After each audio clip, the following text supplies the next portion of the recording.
All right, thank you very much, Tucker. Anthony Weiner's political comeback hit another speed bump this week after he admitted to another sexting scandal. Now the calls for him to step aside keep growing. So, what would drive such a public figure to twice derail his own career and possibly his personal life? For details, we turn to clinical psychotherapist Cindy Crane with Crane Counseling, who works right here in the area. Thank you very much for coming in, Cindy. When this happened, and it happens from time to time with public figures, but when it happened, you know, you very quickly hear a lot of people say, well, this guy's an idiot, or you know, what a narcissist, or he's so arrogant. But I wanted to understand a little bit better. Now, I know you have not treated Anthony Weiner, so we're not talking about him necessarily, but when you see something like this, it seems to me it's a compulsion, really, and that's really an illness. I'm not excusing his behavior, but there's an illness there, right? Yeah. There's a problem there, and I don't know the details of his specific situation, Right. but certainly we see narcissism in so many public figures. I mean, that's partly the drive that allows you to get to that place in office, that you can kind of deflect criticism, and somehow, and a piece of being a narcissist is that we're kind of above the rules of general society. So narcissism does feed into this? Yeah, and then the separate piece to this is he does have some sort of a compulsion or an addiction. There's a slight nuance difference in the two, but both cause a person to have problems in their life that they can't control. Clearly, this guy has a problem. It sounds like he's getting treatment for it. Sounds like he hasn't beat it yet. Because when we hear, you know, when he said, you know, I told everybody there was more stuff out there now, here it is.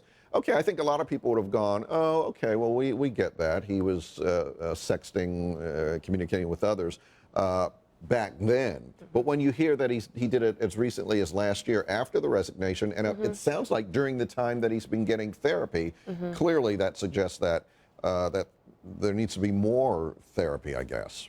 Yeah, and some of the treatment for various addictions includes like the traditional 12-step program that's associated with Alcoholics Anonymous, but he's probably getting some sort of ongoing treatment, is my guess. And this is where the narcissistic piece comes in, is that he believes that, you know, he can rise above those issues and people will accept him, but without talking about the work he's doing. Is the narcissism, is that a person's attitude, or is narcissism an illness? It's a personality disorder. It is a personality disorder. And generally is not considered treatable. It's sort of, I had a professor once describe it to me as the threads in your suit versus other mental disorders, which is the suit itself you can take on and off. This is who he is. Okay. Let's talk about compulsions. Yeah. Because particularly when it comes to sexual compulsions, sometimes we hear, or I've heard that, you know, those are difficult to treat, particularly if it's gone on for a long time. Is that the case? Very difficult to treat. It's very insidious. And like all compulsions, the longer it goes on without treatment, the harder it is to treat. But sexual kind of deviant behavior, and this sort of falls into that category, very difficult to treat. Is, you know, a lot of people out there may be listening to this kind of thing and they may think, well, wait a minute, you know, I have some kind of compulsive disorder, you know, where, you know, some people count the steps they're taking, all that kind of thing. Is someone who's like that more prone to have this type of compulsion, or are they different things? Not necessarily. This is a sort of a combination of deviant behavior with the compulsion.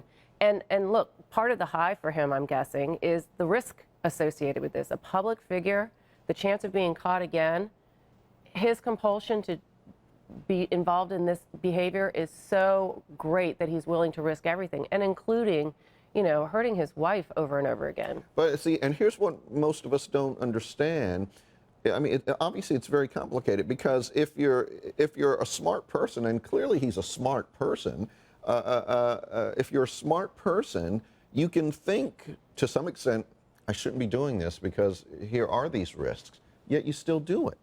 Is it, I mean, is part of it like what's it that you hear sometimes where someone wants to undercut their own chances of succeeding and all that kind of thing? Sure, like is he self-sabotaging? Yes, yeah. Gosh, I don't know. I mean, it certainly looks like that. I think that's when the personality piece comes in, and just he genuinely believes he deserves the job. He's probably very capable of the job, and this is where his wife, Huma, is saying this is for the greater good of the city. We think he's going to be a great mayor.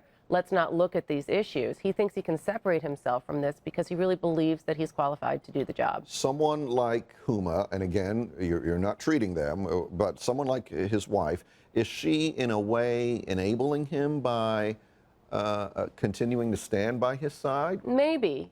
And I mean, here we are pathologizing people I do not know, I do not treat, but maybe. And we have to look at, like, what are her attachment issues that she would be drawn to a person who clearly has mental health problems? What maybe is going on that she undervalues herself, that she is so willing to put herself out there in such a public way? Okay. I want to make it clear again to all of our viewers, we're using the Anthony Weiner situation to talk about these issues because it does prompt these questions. And again, Ms. Crane here has not treated Anthony Weiner or Huma themselves. Yeah. Thanks for coming in. Obviously, we could talk a lot more about it for a long time. But obviously, if someone sees themselves in this type of thing, they need to get help. Get help as soon as possible. It helps to do it sooner than later. A psychotherapist is who they should see? Yes, for sure. All right, very good. Cindy Crane, thank you very much. Thanks for having me. It is 8:38. We'll be right back.